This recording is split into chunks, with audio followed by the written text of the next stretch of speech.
Welcome to the Creative Playing Podcast Network. Join us as we review our favorite RPGs, collectible card games, MMOs, video games, PC games, and bring up interesting topics and things that we'd like to share with everyone.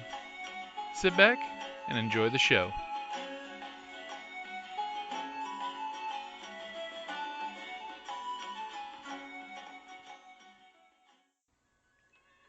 Hi, this is Kelly, aka Trixie from Ragnarok and Roll, a Scion to Ragnarok story, and Tilda Wimblewick from D&D Journey of the 5th Edition.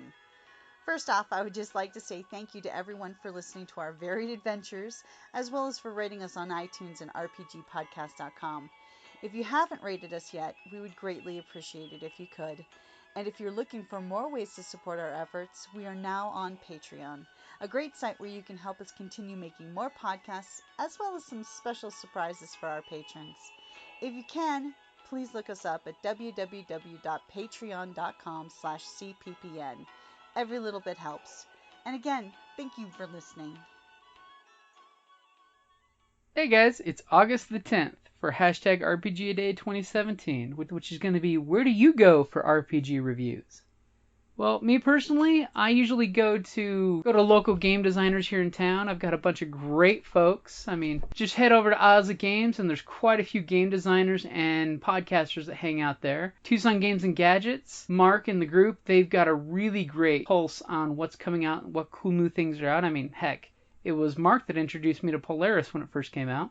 Word of mouth is your biggest friend for RPG reviews, but if you have to, I like to go to RPGNet online. It's rpg.net, or drivethrurpg.com to check out to see what reviews people have left on the games, because usually most games go to DriveThruRPG first, so it's a good spot to actually get the quick starts or the jump starts, depending on how they want to call them. And you can try the game system out, see if it works. Some quick starts are great, some quick starts aren't great. It really depends on, until you play it, if the quick start actually has all the rules that will be in the final book, because I've done a few quick starters, and one of the big things is in the quick start, if you don't have a copy of the base book yet, all of a sudden you notice, I'm missing something here.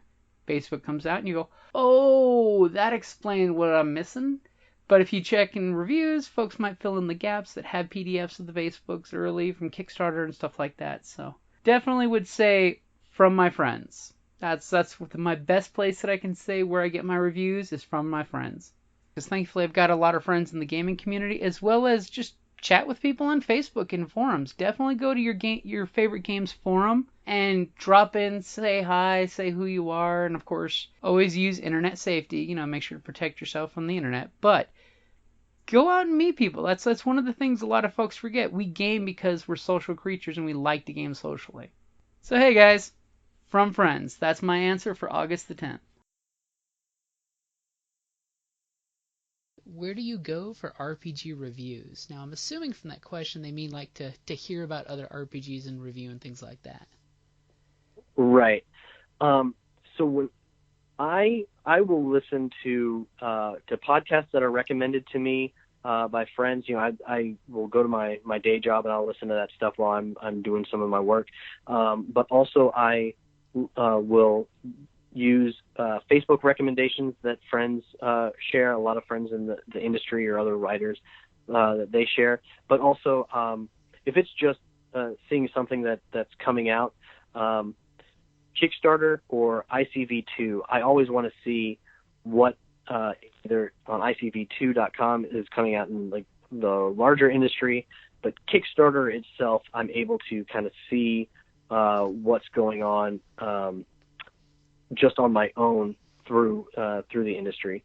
Now, for the actual reviews of those products, it's normally just what I see on like EN World or RPG.net or RPG.com. Those things I can go to. But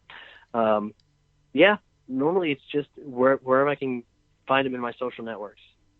Yeah, I agree on that one completely, especially about the podcast, because that's one reason why we podcast. Is I used to listen to podcasts all the time when I was sitting at work doing data entry. Exactly.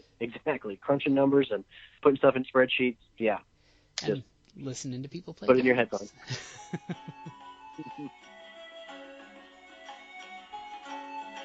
Thank you for listening to the Creative Play and Podcast Network. And feel free to enjoy our other shows, such as D&D Journey of the 5th Edition and Scion Ragnarok and Roll, a Scion hero to Ragnarok story. Thank you for listening.